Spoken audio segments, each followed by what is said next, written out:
3। अस्सलाम वालेकुम। हम 9th क्लास के केमिस्ट्री के लेक्चर स्टार्ट करने लगे हैं। तो हम सबसे पहले चैप्टर नंबर फर्स्ट पर आते हैं। सबसे पहले हम समझते हैं कि साइंस होती क्या चीज़ है। साइंस का लफ्ज़ जो है वो सेंस से निकला है। सेंस का मतलब क्या होता है, जो हमें समझ बूझ दे, यानी कि किसी चीज़ को समझने की सलाहियत है। ठीक है, तो उसके हम कुछ डेफिनेशन इस तरह करेंगे। प्रोवाइड द नॉलेज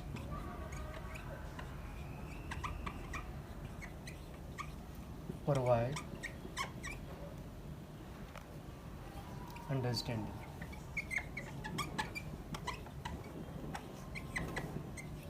जो हमें नॉलेज को समझने की सलाहियत दे उसको कहते हैं जी नॉलेज। प्रोवाइड अंडरस्टैंडिंग, जो हमें इल्म को समझने की सलाहियत दे उसको हम क्या कहते हैं जी, साइंस कहते हैं। ठीक है, तो हर चीज़ के आगे मुख्तलिफ ब्रांचेस होती हैं। जैसे कि केमिस्ट्री है, केमिस्ट्री की भी मुख्तलिफ ब्रांचेस होती हैं।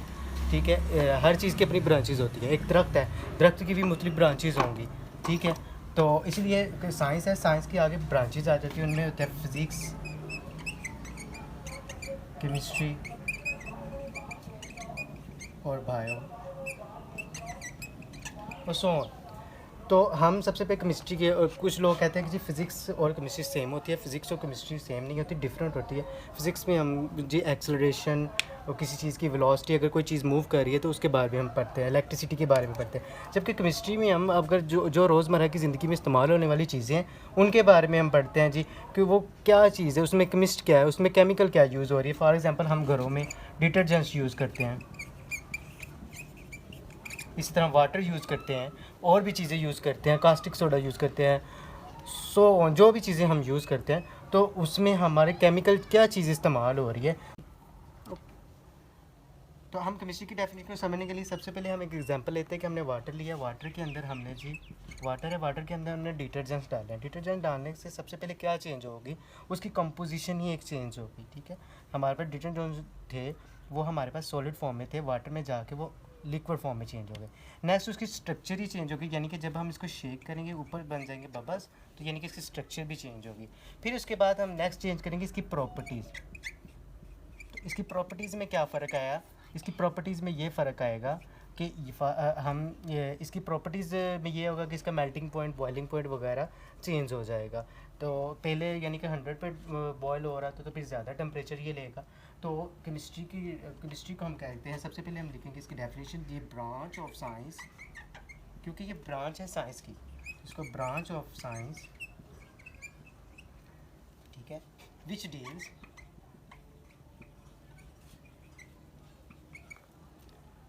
with composition,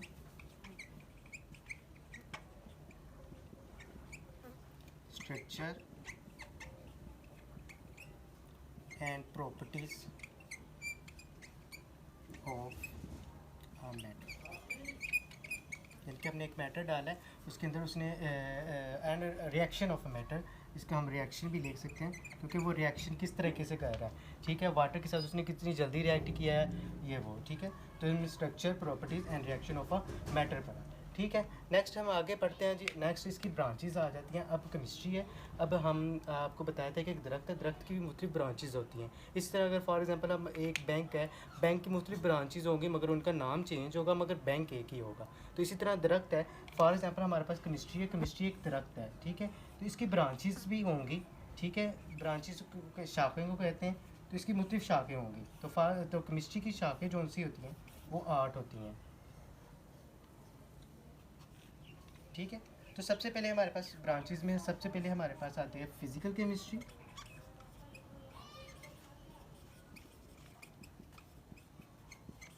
नेक्स्ट हमारे पास आती है ऑर्गेनिक केमिस्ट्री। नेक्स्ट आती है जी इनऑर्गेनिक केमिस्ट्री।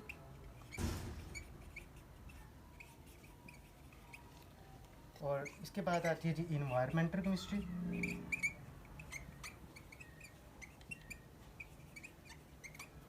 फिर उसके बाद हमारे पास आती है जी न्यूक्लियर केमिस्ट्री। फिर उसके बाद आती है बायोकेमिस्ट्री।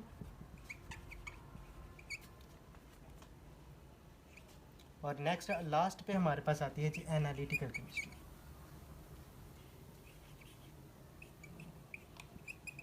ब्रांच केमिस्ट्री है चीज़ एक ही, मगर उसकी ब्रांचेस जो सी हैं वो डिफरेंट हो गई। ठीक है, तो सबका काम जो सा वो डिफरेंट होगा, मगर वो केमिस्ट्री में ही शामिल होंगी। तो यानी कि मीन्स कि हम उसमें भी, इन सब में हम यानी कि composition, structure, properties and reaction of a matter के बारे में पढ़ेंगे। तो सबसे पहले आज हम जो सा फ़र्क पढ़ेंगे, वो आज हम सबसे पहले ऑर्गेनिक और इनऑर्गेनिक के बारे में पढ़ेंगे, क्योंकि ये बहुत ज़्यादा इम्पोर्टेंट है और इसमें हम फ़र्क पढ़ेंगे और इसको समझने की बहुत ज़्यादा ज़रूरत है, क्योंकि ऑर्गेनिक और इनऑर्गेनिक हमारी ज़िंदगी में भी बहुत ज़रूरी है और आगे जाके आपकी लाइफ में भी बहुत ज़्यादा इंटरफेयर करेगा। ऑर्गेनिक केमिस्ट्री है। ऑर्गेनिक केमिस्ट्री की सबसे पहले हम डेफिनेशन के बारे में पढ़ते हैं कि ऑर्गेनिक केमिस्ट्री क्या होती है। ऑर्गेनिक केमिस्ट्री वो होती है जो कार्बन, हाइड्रोजन और इसके डेरिवेटिव, यानी कि हमारी ज़िंदगी में जितने कार्बन पाए जाते हैं, हाइड्रोजन और कार्बन और हाइड्रोजन के साथ जितने भी मालिक्यूल जुड़े होंगे, उनके बारे में स्टडी करने को हम क्या कहते हैं जी, ऑर्गेनिक केमिस्ट्री कहते हैं। तो जी, study of carbon, hydrogen and derivative.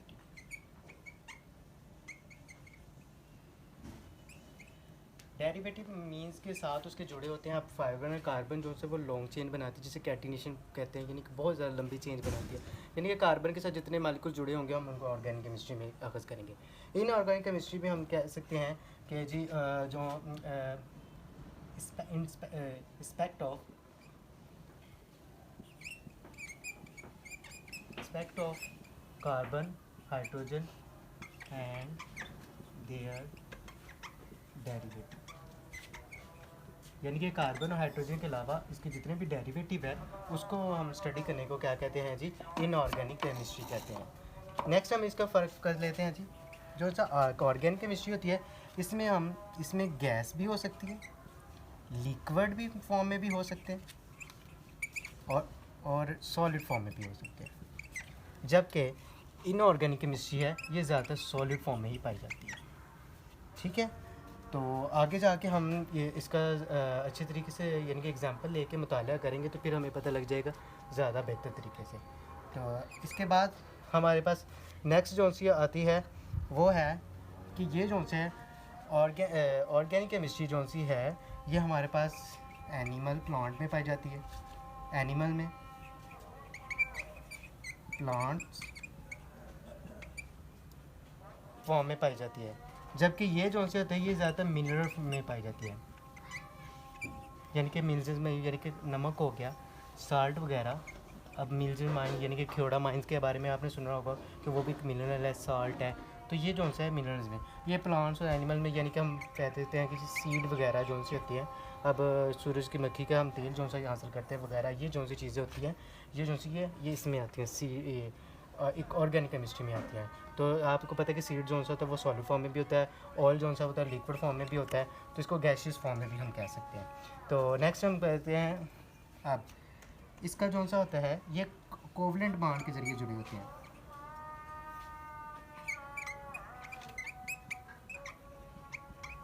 Covalent bond वो होते हैं जो इलेक्ट्रॉन शेयर करके बनते हैं, ठीक है। और ये जो सा होता है ये आयनिक बॉन्ड के ज़रिए जुड़ा होता है। आयनिक बॉन्ड वो होता है, आयन का मतलब होता है पॉजिटिव और नेगेटिव चार्ज को कहते हैं कि हम आयंस कहते हैं। तो जो पॉजिटिव और नेगेटिव आयन की चार्ज की वजह से आपस में जुड़े होते हैं तो इसको आयनिक बॉन्ड कहते हैं। इसके बारे में हम आगे जाके बहुत ज़्यादा अच्छी तरीके से डिटेल से डिस्कस करेंगे, तो ये एक पूरा लेक्चर होगा। उसके बाद इसका होता है अब इसका मेल्टिंग पॉइंट और बॉइलिंग पॉइंट। अब ये देखिए, आपको पता है कि जो चीज़ लिक्विड फॉर्म में होगी, ठीक है, और गैस फॉर्म में भी होगी, तो वो जो है उनका मेल्टिंग पॉइंट, बॉइलिंग पॉइंट क्या होगा, कम होगा एस्पेक्ट ऑफ सॉलिड फॉर्म में। तो इनके यानी कि इनका melting point, boiling point less होता है। इसका मेल्टिंग पॉइंट, बॉइलिंग पॉइंट क्या होगा, फिर मोर हो जाएगा। इसका मेल्टिंग पॉइंट, बॉइलिंग पॉइंट क्या हो जाएगा, मोर हो जाएगा। नेक्स्ट हम इसके बारे में पढ़ते हैं कि ये जो सा होता है, अब इसमें हम अगर हम इस चीज़ को किसी से रिएक्ट करवाते हैं, फॉर एग्जाम्पल हम ऑयल है, ऑयल को हम किसी चीज़ से रिएक्ट कर देते हैं तो उसका रेट जो रिएक्शन जो होता है वो स्लोअर होगा। तो लो रिएक्शन रेट, RF से भी हम शेयर कर सकते हैं रेट ऑफ रिएक्शन को, ठीक है। तो लोअर रेट ऑफ रिएक्शन होगा, इसका जो सा होगा वो हायर रेट ऑफ रिएक्शन होगा। ये रेट ऑफ रिएक्शन को हम इस तरह भी कह सकते हैं कि एक वाटर है, वाटर के अंदर हमने डिस्प्रिन की गोली डाली है, तो वो किस तरह रिएक्ट करते हैं कि बबल्स की फॉर्म में हो जाते हैं, तो वो जल्दी जल्दी से रिएक्ट करने की कोशिश करते हैं, ठीक है। उसके बाद हम ये कह सकते हैं कि ये जो सा होता है इन वाटर, और ये जो सा होता है ये सॉल्युबल इन वाटर। अब नमक है, नमक पानी के अंदर हल हो सकता है, ऑयल जो सा है वो पानी के अंदर हल नहीं हो सकता। तो अब हम इसके कुछ एग्जांपल्स लेते हैं। सबसे पहले हम ये एप्लीकेशन पढ़ लेते हैं, ये कहाँ कहाँ पाया जाता है। तो ये हमारे पास डीएनए पाया जाता है, लिपिड्स फॉर्म में, फैटी एसिड में, फैट वगैरह जो सा होता है, उसके बाद लिविंग ऑर्गेनिज्म में ये ज़्यादातर पाया जाता है। ठीक है, तो उसके बाद हमारे पास जो सा होता है ये इनऑर्गेनिक जो सा होता है ये हमारे पास ज़्यादा सॉल्ट्स में पाया जाता है। तो इसके कुछ एग्जांपल्स ले लेते हैं, एग्जांपल से हमें पता लग जाएगा। तो इसकी एग्जांपल्स हैं जी, इसकी एग्जांपल्स हमारे पास हैं, इसको हम कह सकते हैं मीथेन, ईथेन, ठीक है, अल्कोहल। जबकि इसकी एग्जांपल जो सी होती है वो NaCl ले लें, सल्फ्यूरिक एसिड ले लें जो उसे केमिकल का भाष्य है, और कार्बन डाइऑक्साइड वगैरह ले लें। ठीक है, तो अब ये देखिए आप एग्जांपल्स के साथ एग्जांपल के समझने की कोशिश करें। तो देखिए नमक है, नमक जो होता है वो सॉलिड फॉर्म में होता है और ये मिनरल्स में पाया जाता है और आयनिक बॉन्ड के जरिए जुड़ा होता है। इसका मेल्टिंग और बॉइलिंग पॉइंट ज़्यादा होता है एज़ कम्पेयर टू वाटर वगैरह के बारे में। फिर उसके बाद इसका रिएक्शन रेट ऑफ रिएक्शन, या पानी के अंदर इसको डालेंगे तो उसका रेट ऑफ रिएक्शन ज़्यादा होगा। उसके बाद ये पानी में सॉल्युबल होता है और ये सॉल्ट फॉर्म में होता है। तो इसी तरह हम इसको भी समझने की कोशिश करते हैं। अब अल्कोहल वगैरह, मीथेन है, अल्कोहल जो सा है या अल्कोहल वगैरह या मीथेन, इथेन वगैरह, ये जो कि फैटी एसिड होते हैं, ये पानी में हाल पसीर नहीं होते, इनका रेट ऑफ रिएक्शन भी कम होता है, बॉइलिंग पॉइंट लेस होता है, कोवलेंट बॉन्ड के जरिए जुड़े होते हैं और ये एनिमल प्लांट वगैरह में पाया जाता है, गैस लिक्विड फॉर्म में पाया जाता है। तो आज हमने इतने पढ़ेंगे, नेक्स्ट हम आगे ब्रांचेस इसकी करते हैं।